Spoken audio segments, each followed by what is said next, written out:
ಈ ದಿವಸ ಒಂದು ಸಂತೋಷ ಸುದ್ದಿ ಏನಂದರೆ ನಮ್ಮದು ಶಿರಾ ದೊಡ್ಡ ಕೆರೆ ಇವತ್ತು ಕೋಡಿ ಬಿದ್ದೈತೆ. ಅದು ಹೇಮಾವತಿ ನೀರಿಂದ ಎಲ್ಲರೂ ಗೊತ್ತಿದ್ದಂಗೆ ಸತತ 1.5 ತಿಂಗಳಿಂದ ನಮಗೆ ಹೇಮಾವತಿ ನೀರು ಬರ್ತೈತೆ. 1.5 ತಿಂಗಳಿಂದ ಹೇಮಾವತಿ ನೀರು ಬರ್ತೈತೆ. ಮಳೆ ಇಲ್ಲ, ಇವತ್ತು ನಮ್ಮ ಶಿರಾದಲ್ಲಿ ಮಳೆ ಇಲ್ಲ. ಆದ್ರೂ ಎಲ್ಲ ನೋಡ್ಬೋದು, ನಮ್ಮ ಕೆರೆ ಕೋಡಿ ಬಿದ್ದೈತೆ. ಅದು ಹೇಮಾವತಿ ನೀರಿಂದ ಸುಮಾರು 150 ಕಿಲೋಮೀಟರ್ ದೂರದಿಂದ ನೀರು ಬಂದು ಇವಾಗ ಬೆಳಿಗ್ಗೆ ಒಂದು 4-5 ಗಂಟೆಗೆ ನಮ್ಮದು ಕೆರೆ ಕೋಡಿ ಬಿದ್ದೈತೆ.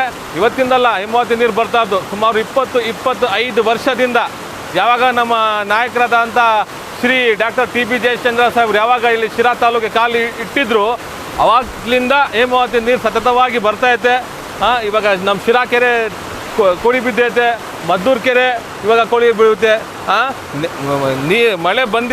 ಮಳೆ ಬರ್ತಾ ಇರಲಿಲ್ಲ, ಆದ್ರೂ ಇದು ಎಲ್ಲ ಕೆರೆಗಳು ನೀರು ತುಂಬ್ತೈತೆ ಅಂದರೆ ಅದು ಕಾರಣ ಅದು ಯಾರಿಂದನೂ ಅದು ಸಾಧ್ಯ ಇಲ್ಲ. ಅದು ನಮ್ಮ ನಾಯಕರ ಆದ ಶ್ರೀ ಟಿ ಬಿ ಜಯಚಂದ್ರ ಸಾಹೇಬರು ಮಾತ್ರ ಅವ್ರ ಕೈಯಿಂದ ಮಾತ್ರ ಸಾಧ್ಯ ಅಂತ ಹೇಳ್ತಾ ನಾನು ಎಲ್ಲರಿಗೂ ಒಂದು ಹೇಳಕ್ಕೆ ನಾನು ಇಷ್ಟಪಡ್ತೀನಿ. ಆಮೇಲೆ ಇದು ಎಲ್ಲ ನೀರು ಬರ್ತಾ ಇರಲಿಲ್ಲ ಅಂದರೆ ನಮಗೂ ಅಷ್ಟೇ, ನಾವು ಚಿಕ್ಕ ಮಕ್ಕಳಿದ್ದಾಗ 1 ತಿಂಗಳು 1.5 ತಿಂಗಳಿಗೆ ಒಂದು ಸತಿ ನೀರು ಬಿಡ್ತಾಯಿದ್ರು. ನಾವು 1 ಕಿಲೋಮೀಟರ್ ದೂರದಿಂದ ನೀರು ತೊಗೊಂಡು ಬರ್ತಾಯಿದ್ರು. ಇವಾಗ 4-5 ದಿವಸ 3 ದಿವಸಕ್ಕೆ ನೀರು ಬರ್ತೈತೆ. ನೀರು ನೋಡಿ ಇವಾಗ ನೀರು ಕೆರೆ ನಮ್ಮದು ಕೋಡಿ ಬಿದ್ದೈತೆ. ಅದಕ್ಕೆ ನಮ್ಮೆಲ್ಲರೂ ನನ್ನ ಶಿರಾ ತಾಲೂಕು, ನಮ್ಮ ಶಿರಾ ಜನರ ಪರವಾಗಿ ನಮ್ಮ ನಾಯಕರಾದ Shri doctor T B Jayachandra ಸಾಹೇಬ್ರಿಗೆ ನಾನು ಧನ್ಯವಾದ ಹೇಳಕ್ಕೆ ನಾನು ಬಯಸ್ತೀನಿ. ಸರ್, ಇನ್ನೊಂದು ವಿಶೇಷ ಅಂದರೆ ನೀವು ನಗರಾಧ್ಯಕ್ಷರು ಪ್ರಥಮ ಪ್ರಜೆಯಾಗಿ ನೀವು ಅಧ್ಯಕ್ಷ ಆದ ಸಮಯದಲ್ಲಿ 2 ಬಾರಿ ಕೋಡಿ ಬಿದ್ದಿದೆ. ಅಲ್ಲ ನೋಡಿ, ಇದು ನನ್ನ ಅವಧಿಯಲ್ಲಿ ಇದು 2ನೇ ಸತಿ. ಸತಿ ಸೆಪ್ಟೆಂಬರ್ನಲ್ಲಿ ತುಂಬಿತ್ತು. ಈ ಸತಿ 1 ತಿಂಗಳು ಮುಂಚೆನೇ ಆಗಸ್ಟಲ್ಲೇ ತುಂಬೈತೆ. ಸಂತೋಷ ಸುದ್ದಿ. ಯಾಕಂದರೆ 2 ಸತಿ ನನ್ನ ಅವಧಿ ಆಗಲಿ, ನಮ್ಮ ಉಪಾಧ್ಯಕ್ಷರು ನಾವು ಎಲ್ಲ ಕೌನ್ಸಿಲರ್ ಅವಧಿಯಲ್ಲಿ ತುಂಬ್ತಾ ಐತೆ.